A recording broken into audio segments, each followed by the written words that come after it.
आज ये जो आप सामने मॉडल देख रहे हैं कि बेस्ट सेलिंग मॉडल है हमारा, बेस्ट परफॉर्मिंग मॉडल है, मिड रेंज में सबसे बढ़िया मॉडल है। नमस्कार दोस्तों, मेरा नाम है अमित और स्वागत है आप सबका हमारे चैनल कुमार इंजीनियरिंग वर्क्स पर।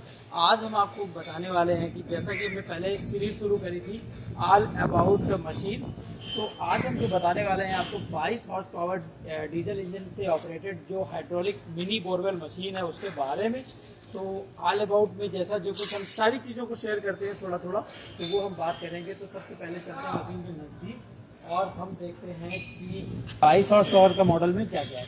तो 22 हॉर्स पावर मॉडल में एक आइसर का ब्रांड न्यू इंजन लगाया गया है जो 22 हॉर्स पावर का पावर जनरेट करता है और कैपेबल है 300 से 350 फीट तक की ड्रिलिंग कैपेसिटी को करने के लिए। ये सेल्फ स्टार्ट इंजन है, 12 वोल्ट बैटरी से स्टार्ट होता है। 12 वोल्ट की बैटरी भी इसमें लगाई गई है जो इसको कनेक्ट करके आप इसको स्टार्ट कर सकते हैं और कैपेबल है ये अपने आप में। इतनी जो इस मशीन की कैपेसिटी है उसके सारे फंक्शन को, सारे हाइड्रोलिक पंप और सारी चीज़ों को ऑपरेट करने के लिए, जैसा कि हम हर मशीन में बताते हैं कि इसमें जैक लगे होते हैं हमारे मशीन में जो आपको मशीन को बैलेंस करने के लिए, लेवल करने के लिए काम आते हैं। लेवल करने के साथ साथ आप इसको और स्टेडी रखते हैं, ठीक है। तो ये 4 जैक चारों कॉर्नर पे रहेंगे। ये एक हुक लगाया जाता है जो आपको इस मशीन को, इस गाड़ी नुमा मशीन को कहीं भी ले जाने के लिए काम आता है। इसको आप ट्रैक्टर पे टो कर सकते हैं। ट्रैक्टर के अलावा अगर आपके पास कोई ट्रेलर है, मिनी ट्रक है या बोलेरो पिकअप कुछ भी है इस तरह का जिसमें आप इसको पीछे टो कर सकते हैं।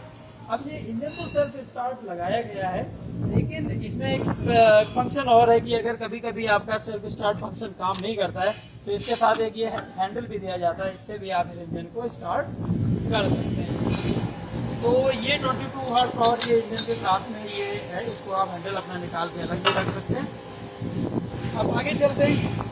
स्मार्ट व्हील, हम छोटे छोटे व्हील जो देते हैं कि जब आपको छोटी जगह पर जाना होता है वो स्पिन पे लगते हैं। हालांकि व्हील अभी लगा नहीं है, लेकिन स्पिन पे चारों कोने पे एक छोटा व्हील लगेगा जो आपको छोटी जगह पर धक्का मार के ले जाने के काम आएगा। अगर कई मशीन आपको छोटी जगह पर कहीं घर के अंदर करनी है तो उसको आप ठेल के अंदर कर सकते हैं।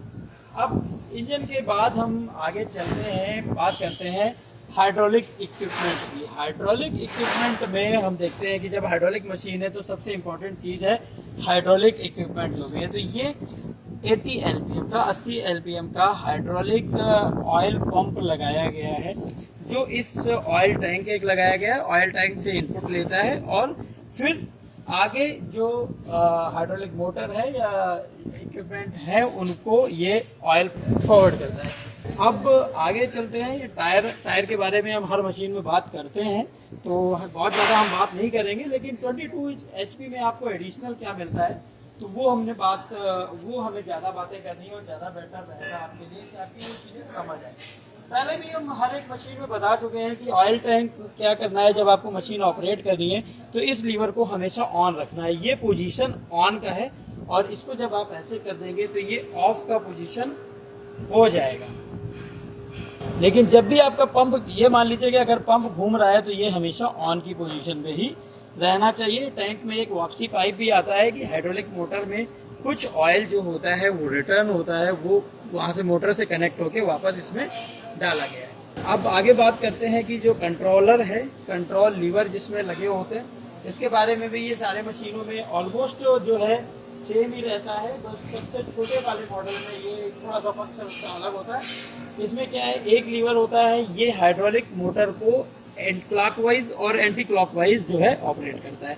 ये स्टेडी होगा, ये यहाँ पर रुकेगा और ये बीच में न्यूट्रल हो गया और ये अब जो है फॉरवर्ड हो गया। तो ये दोनों डायरेक्शन में हाइड्रोलिक मोटर को घुमा सकता है। ये जो है ये स्टेबल नहीं रहेगा, ये जितनी देर प्रेस करेंगे केवल उतनी देर काम करेगा। जब आपको उठाना हो, टावर को उठाना हो तो आपको इसको प्रेस करना है और फिर ऐसे पुल करना है जब आपको टावर नीचे लाना हो, ठीक है। तो ये दोनों लीवर हो गए। इन दोनों लीवर का ही काम है मशीन को कंट्रोल करने के लिए। एक हाइड्रोलिक मोटर को चलाता है और एक हाइड्रोलिक जैक को चलाता है।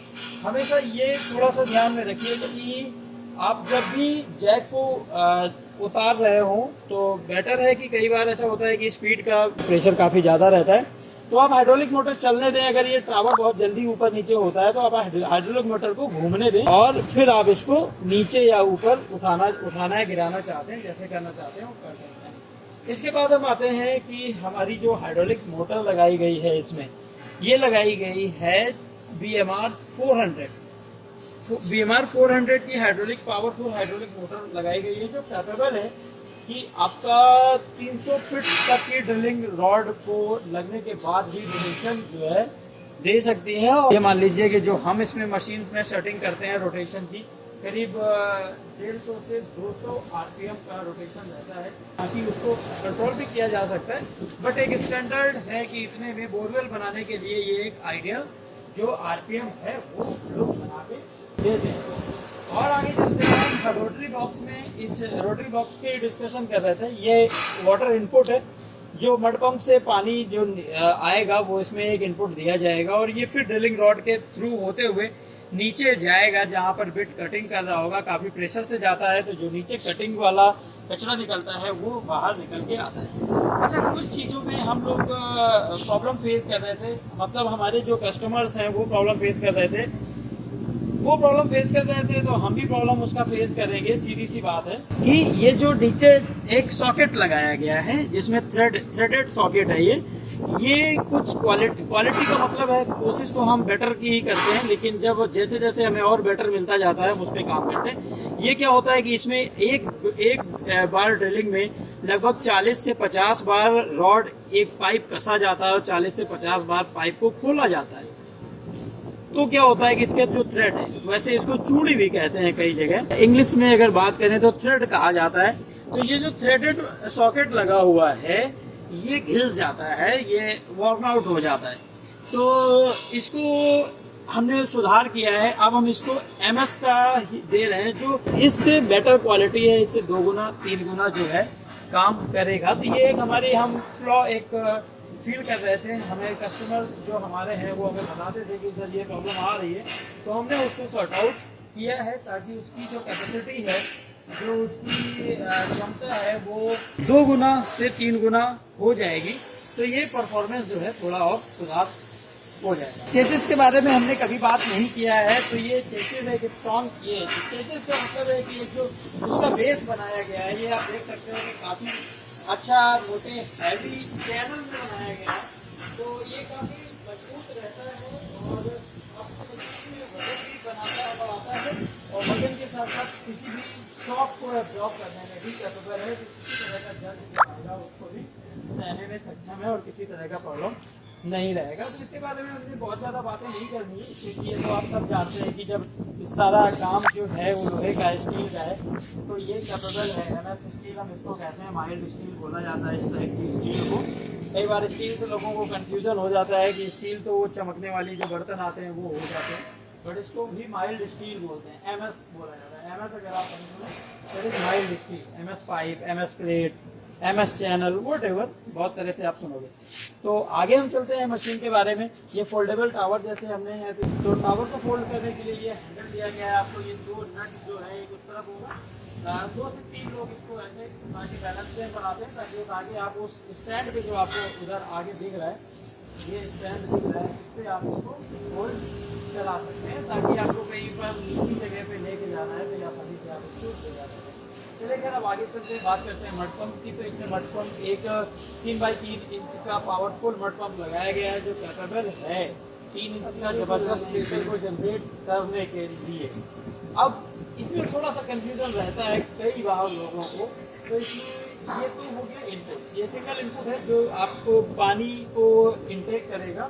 गड्ढे से पाइप आप लगा के सक्शन पाइप इसमें लगाएंगे और वो पानी को इनटेक करेगा। तो ये इनपुट हो गया। अब 2 आउटपुट रहते हैं। 2 आउटपुट में थोड़ा सा कंफ्यूजन कई बार होता है, कई बार बताता हूँ, हर मशीन में बताता हूँ, फिर भी एक बार बताता हूँ कि एक जो इनपुट है, एक जो आउटपुट पाइप आएगा वो आपको रोटरी बॉक्स में, इससे रोटरी बॉक्स में आपको लगाना है।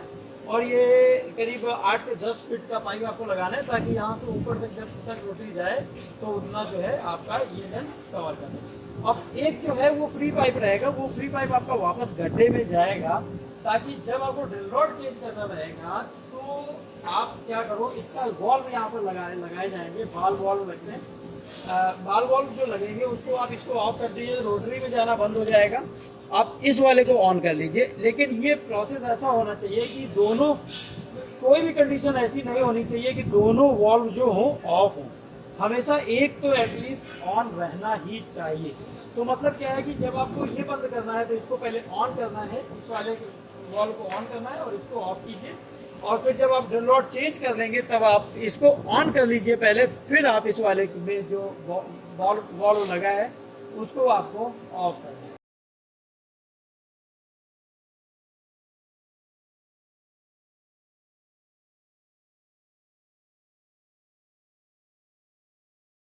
तो ये बातें होगी, कई बार कंफ्यूजन रहता है। बाकी आपका फिर भी कोई सवाल है तो आप हमें कमेंट पे लिख सकते हैं या हमें डायरेक्ट कांटेक्ट कर सकते हैं, या हमारे किसी भी प्लेटफॉर्म पर आप हमसे पूछ सकते हैं।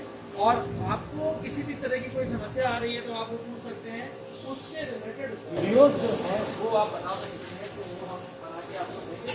इन फ्यूचर हम ये सीरीज तो हमारी जो आल अबाउट मशीन चलती रहेगी। बाकी अगर आपकी कोई वीडियो कोई क्वेश्चन है, किसी और चीज़ की वीडियो चाहते हैं, आप फिट का वीडियो चाहते हैं या किसी और मशीन के बारे में कुछ और जानना चाहते हैं डिटेल में, तो वो आप हमको बता सकते हैं। किसी भी प्लेटफॉर्म पर आप हमको कमेंट करके कह सकते हैं, या आप फ़ोन करके भी कह सकते हैं। किसी भी तरह जैसे आप कंफर्टेबल हो वो काम आप कर सकते हो।